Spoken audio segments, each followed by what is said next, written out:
Semuanya, Assalamualaikum warahmatullahi wabarakatuh. Welcome to my YouTube channel.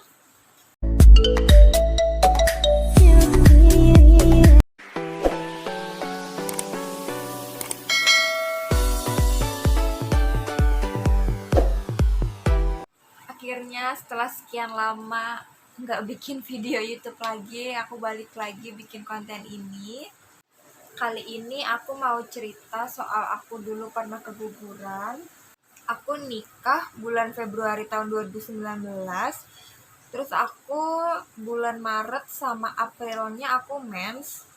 Terus aku mikir, kok 2 bulan nikah aku belum positif ya? Apa karena aku punya kista jadi kayak ada yang ngehambat gitu untuk aku hamil. Terus di akhir bulan April tanggal 27 aku periksa ke dokter kandungan dan dokternya ngetawain aku karena aku baru 2 bulan nikah tapi aku udah mau program hamil. Kata dokternya masih banyak di luar sana yang bertahun-tahun juga belum dikasih. Padahal aku sama sekali nggak untuk niatan program hamil, aku cuma pengen cek kista aku kan. Dan alhamdulillahnya kista aku tinggal 3 cm yang ini. Di sini ditulis di ovarium kanan kista endometriosis 3 kali 2 cm. Udah cek ya kehujanan. Terus karena aku haidnya normal, rahim aku juga bagus. Di situ dokternya ngasih aku resep obat Ovacare buat aku, terus Oligocare buat suami aku.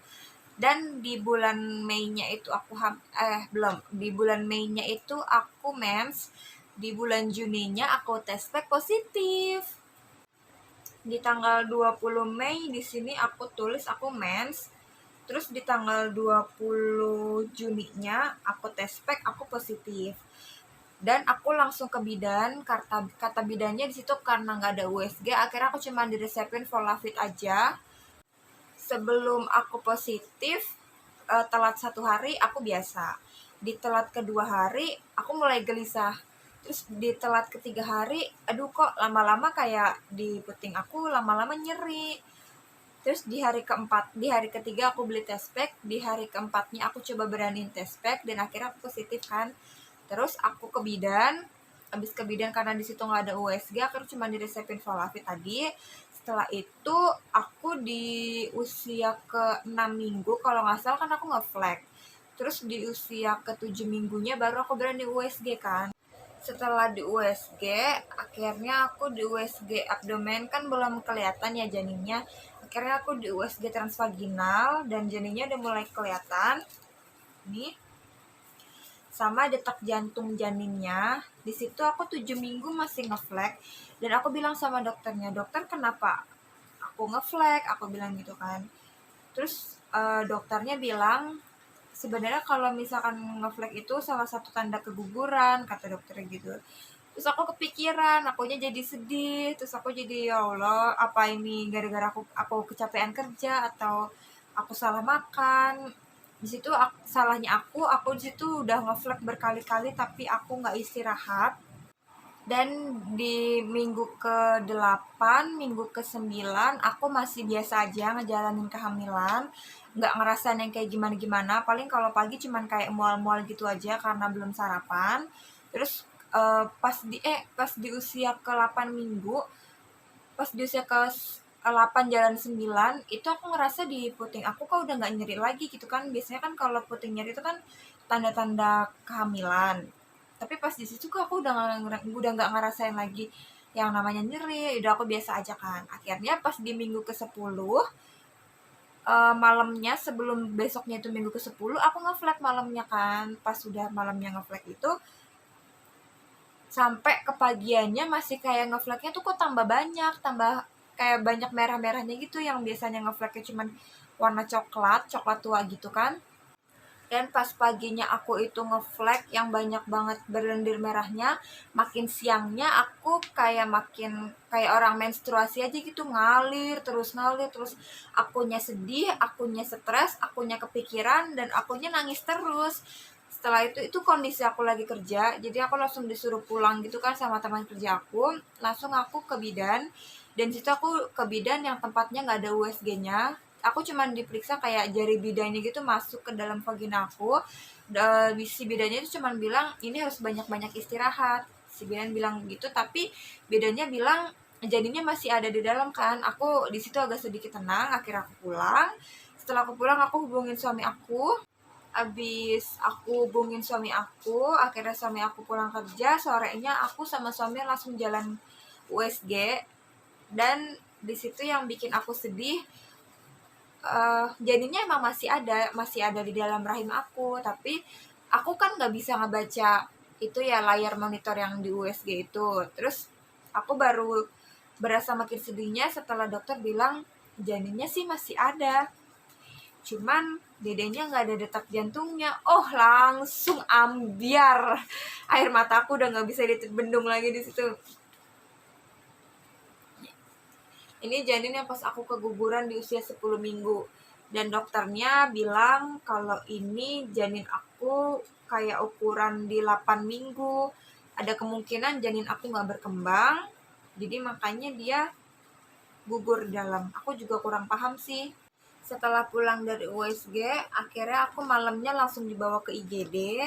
Tadinya mau kebesokannya aja, cuman karena kata suami aku biar cepet, juga biar nggak terlalu lama di dalam, dedeknya yang udah meninggal di dalam. Terus aku masuk IGD, terus ke besok pagiannya aku di USG lagi di rumah sakit. Dan bener, di situ dedeknya udah nggak ada detak jantungnya. Terus aku juga lumayan lama juga ya dirawat di situ. Di hari pertama aku di USG, terus di hari kedua aku diresepin obat Sitotek. Itu obat kayak penggugur kandungan gitu. Aku diresepinnya 3. Yang pertama aku minum obatnya, terus yang karena itu nggak ada reaksi apa-apa, akhirnya obat yang keduanya dimasukin ke dalam vaginaku.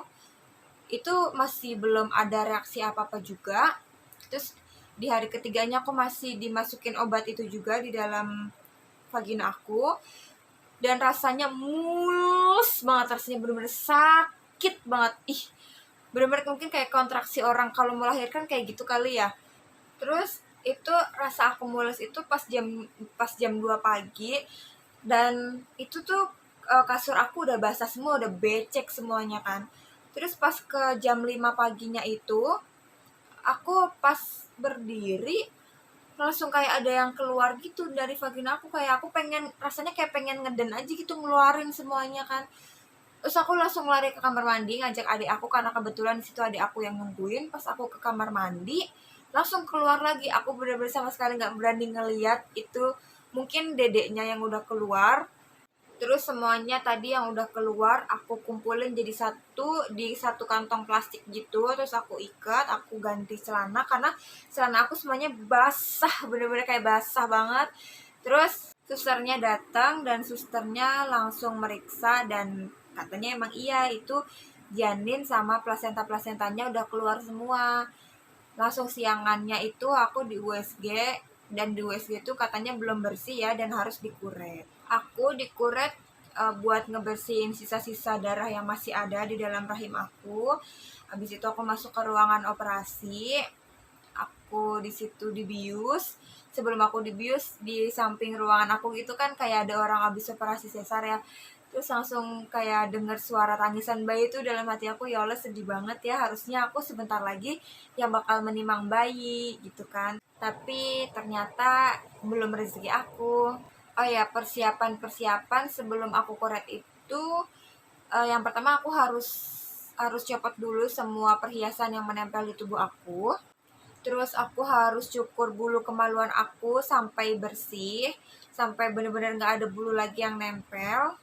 Saking takut kurang bersihnya, suster meriksa vagina aku, takutnya masih ada bulu-bulu yang nempel kan, karena memang masih ada. Akhirnya sama susternya aku bener-bener dicukurin dong, kan aku jadi malu ya. Ya udah, sama susternya udah oke, ya udah oke, langsung siapin bahan-bahan yang lain. Bahannya tuh kayak ada celana dalam 1 piece, terus Softex yang paling penting karena kan nanti kalau misalkan ada sisa darahnya itu tertampung sama Softexnya ya. Terus ada kain juga, itu kain 2 atau 3 gitu. Terus sisa-sisanya paling cuman kayak baju ganti gitu aja sih, sama peralatan-peralatan kita sendiri. Terus aku balik ke ruang rawat. Kata dokternya kalau misalkan rasanya aku udah nggak yang gimana-gimana lagi, aku boleh pulang. Yang beberapa jam lagi aku langsung balik ke rumah kan. Sebulan kemudian kalau nggak salah aku disuruh kontrol lagi buat mastiin bener-bener itu kuretan bersih atau enggak. Dan aku setelah kontrol itu bersih dan kata dokternya aku boleh program hamil lagi setelah 3 bulan pasca kuret. Kurang lebih cerita tentang keguguran aku seperti itu, dan aku juga lumayan lama menunggu juga setelah pasca kuret untuk dapat hamil lagi. Alhamdulillah aku baru dapat hamil lagi setelah kurang lebih jalan 2 tahun pasca aku kuret kemarin, dan sekarang usia kandungan aku udah 19 minggu. Mudah-mudahan kalian yang lagi ngejalanin program hamil, kalian yang habis kehilangan janin kalian, kalian yang lagi berusaha, dan pokoknya kalian yang lagi sedih, jangan sedih-sedih lagi. Kita nggak sendirian, kita sama-sama berjuang, kita sama-sama berdoa, kita pasti kuat. Buat yang habis pasca kuret terus lama menanti, kalian jangan sedih-sedih, kalian harus tetap sabar, harus tetap kuat. Selama ada rahim pasti kalian bisa hamil. Pokoknya kita berjuang sama-sama, kita pegangan tangan, kita saling menguatkan. Kalau ada yang mau ditanyain, tanyain aja. Pokoknya kalian gak boleh sedih, gak boleh yang baper-baper. Kalau misalkan ada tetangga yang ngomong kayak gimana-gimana kita belum dikasih, ya udah biarin aja gitu kan. Justru kalau misalkan mereka banyak ngomong yang hal-hal gimana, ya anggap aja mereka itu ngedoain kita biar kita cepet-cepet punya baby.